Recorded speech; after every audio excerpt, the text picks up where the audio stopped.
দূর থেকে দেখে মনে হয় সাদা ফুলের গালিচা, কাছে এলে চোখে পড়ে হাজার হাজার পেঁয়াজ ফুল।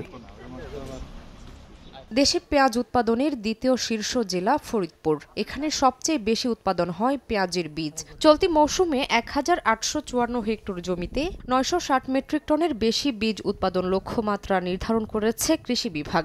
আবহাওয়া ভালো হওয়ায় ফলন হয়েছে বাম্পার।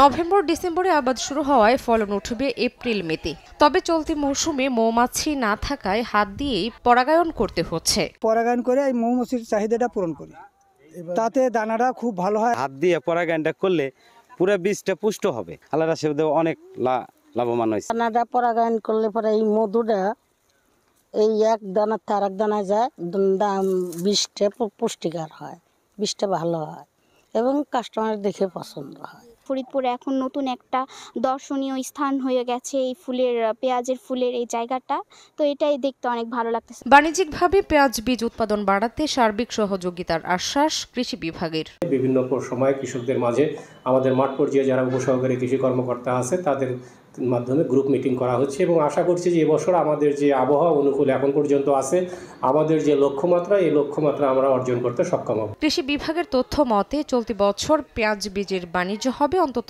৫০০ কোটি টাকা। সময় সংবাদ, ফরিদপুর।